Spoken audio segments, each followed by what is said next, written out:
ल आज चाहिँ अब यो चम्सुर पालुङ्गो केलाउँदैछु।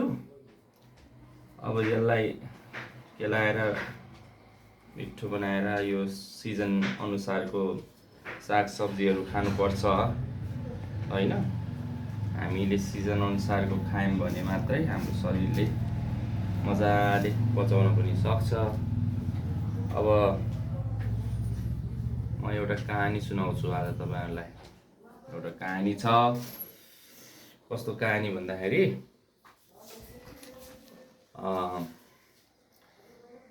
एक ठाउँमा, यो अलिक पहिलाको कहानी हो। एउटा मान्छे चाहिँ चौतारीमा ढुङ्गाको सिरानी हालेर मस्तले सुतेको रहेछ। एकदम उसको नओर्नी छ नओछ्याउनी छ होइन। अब त्यहाँ चाहिँ केही पनि छैन, ढुङ्गाको सिरानी हालेर मजाले चिसो हावा चलेको छ अनि मस्त निन्द्रामा चाहिँ ऊ छ आनन्दले। अब त्यो बाटोकै छेउमा रहेछ त्यो चौतारी। अब त्यहाँ चाहिँ विभिन्न मान्छेहरू ओहोरदोहोरो गरिराख्ने बाटो एकदमै होइन, त्यस्तो बाटो रहेछ। अब त्यसरी बाटोमा हिँड्ने क्रममा एकजना अलिकति साउ महाजन चाहिँ घोडामा सवार गरेर आइराख्नु भएको रहेछ। घोडामा त्यो बाटो हिँडिराख्नु भएको रहेछ। अनि त्यो घोडामा हिँड्दै गर्दा त्यहाँ एकजना मान्छे चौतारीमा मस्त सुतेको देख्नु भएछ।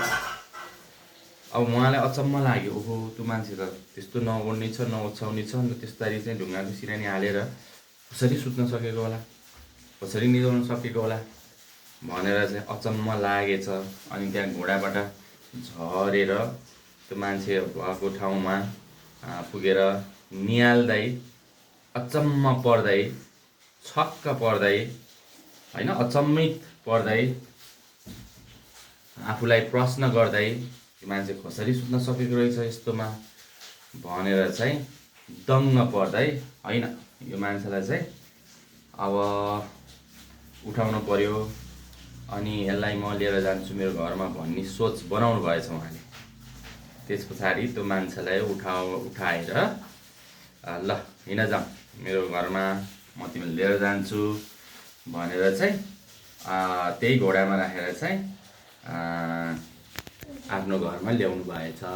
कसले ल्याउनु भएछ? साउ महाजन होइन, जुन घोडामा सवार गर्नुभएको थियो उहाँले चाहिँ आफ्नो घरमा ल्याउनु भएछ।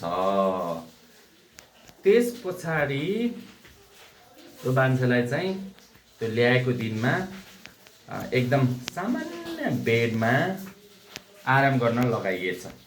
सामान्य बेड, ओर्नी ओछ्याउने सामान्य किसिमको चाहिँ दिएर त्यसरी चाहिँ त्यो मान्छेलाई चाहिँ, को मान्छे भन्दाखेरि ढुङ्गाको सिरानी गरेर चाहिँ सुत्ने मान्छेलाई चाहिँ त्यसरी सामान्य बेडमा आराम गर्न लगाइएछ। त्यस्तै क्रममा हरेक हप्ता चाहिँ उहाँको बेडलाई चेन्ज गर्दै लैएछ। भनेको अब यो हप्ता जस्तो बेडमा सुताइएको थियो, रेस्ट गर्न लगाएको थियो, अर्को हप्ता त्योभन्दा अझ आरामदायी, अझै कम्फोर्टेबल बनाउँदै 1 महिनासम्म चाहिँ त्यसरी त्यो मान्छेलाई चाहिँ हरेक हप्ता ऊ सुत्ने बेडलाई चाहिँ आरामदायी बनाउँदै लगिएछ र अब अन्तिम हप्तामा चाहिँ अब त्यो मान्छेलाई, जुन ढुङ्गाको सिरानी गरेर सुतेको मान्छे थियो, अन्तिम हप्तामा ऊ सुत्ने बेडमा एकदम कम्फोर्टेबल बनाइएछ, एकदम आरामदायी लग्जरियस टाइपको होइन, एकदमै ऊ आफू त्यही महाजन सुत्ने जस्तै बेडमा चाहिँ सुताइएछ। र सानो सलाइका काँटीहरू चाहिँ उसको त्यो बेडसिट मुनि, तन्नाको मुनि सानो सलाइका काँटीहरू छरिएछ। फेरि त्यहाँ छरिदिएछ क्या सानो सलाइका काँटीहरू त्यो तन्नाको मुनि चाहिँ साह्रो अलिअलि छरेर चाहिँ त्यसरी सुताइएछ अन्तिम हप्तामा। त्यस पछाडि हाम्रो त्यो व्यक्ति जुन त्यसरी सुत्दै हुनुहुन्छ, उहाँलाई रेस्ट गराइँदैछ ढुङ्गाको सिरानीमा सुतेको व्यक्ति। अनि उहाँले चाहिँ त्यो बिहान चाहिँ अब त्यो राति सुतिसके पछाडि बिहान चाहिँ उहाँले महाजनसँग चाहिँ एउटा गुनासो पोख्नु भएछ। साउ महाजन, अरू कुरा त ठिकै हो, तपाईँले मलाई यति राम्रो चाहिँ उ गरिराख्नु भएको छ, व्यवहार गरिराख्नु भएको छ, मलाई राम्रो लागिराखेको छ भनेर भन्नुभयो होइन। तर आज राति चाहिँ ओछ्यानमा केले बिजायो अलिकति निन्द्रा परेन, सुत्नै सकिएन। आज चाहिँ अलिक गाह्रो भयो निन्द्रा पर्न, आज चाहिँ निन्द्रा परेन भनेर चाहिँ गुनासो पोख्नु भएछ। अब तपाईँहरू आफै भन्नुहोस्, त्यो व्यक्ति त्यही व्यक्ति हो जहाँ नओड्ने थियो, नओछ्याउने थियो होइन। अब त्यस्तो ठाउँमा चाहिँ मजाले एकदम आरामले सुतेको व्यक्ति, अब सामान्य सलाइका काँटीहरूले चाहिँ उहाँलाई बिजायो भनेपछि अब यो कहानीबाट के बुझिन्छ भने हाम्रो शरीरलाई जस्तो बनायो त्यस्तै हुन्छ अरे के।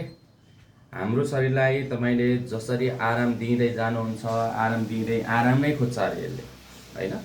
तपाईँले यो शरीरलाई चाहिँ आराम दिँदै जानुभयो भने त्यति नै आराम खोज्दै जान्छ होइन। आराम दिनु भएन, शरीरलाई पनि अलिकति तन्दुरुस्त राख्नुभयो, कसरत गर्नुभयो, दौडधुप गर्नुभयो, शरीरलाई पनि दुःख दिनुभयो भने शरीर त्यस्तै किसिमको बन्छ भन्ने चाहिँ बुझिन्छ। त्यसैले हाम्रो शरीरलाई सुख भन्दा नि यसलाई चाहिँ कमसे कम अलिकति शरीरलाई चाहिँ दुःख नै दिनुपर्छ, यसलाई अलिकति कसरत नै राख्नुपर्छ होइन। त्यस्तो हुन्छ। अघिको कहानीबाट के बुझ्न सकिन्छ भने हाम्रो शरीर त्यो मान्छेलाई चाहिँ त्यस्तो आरामले ढुङ्गाको उसमा सुतेको मान्छेलाई चाहिँ अब त्यो उसलाई चाहिँ त्यही किसिमले प्र्याक्टिस गराइयो नि त। त्यस्तै बेडमा सुताइयो, पहिला सामान्य बेडमा सुताउँदा त्यसरी प्र्याक्टिस गर्दै उसलाई त्यही किसिमले बानी पर्दै गयो। त्यसरी बानी पर्दै गयो नि त उसलाई होइन। त्यही बानी पर्दै उसले शरीरले पनि त्यस्तै खोज्यो। जस्तो खानेकुरामा पनि त्यही हुन्छ। हामीले मिठो खोज्दै गयौँ भने त्यो मिठोको लिमिट नै हुँदैन, कहाँसम्म कस्तो खाने भन्ने कुरो। जस्तो छ त्यस्तै खाइदियो भने शरीर त्यस्तै बन्ने हो। त्यही भएर हाम्रो शरीर हाम्रो शरीर भनेको हाम्रो आफ्नै कन्ट्रोलमा हुन्छ र जस्तो बनायो त्यस्तै हुने हो। ल अब बाँकी कुरा तपाईँको विचार। जय होस् सबैको दिन आज। नमस्कार।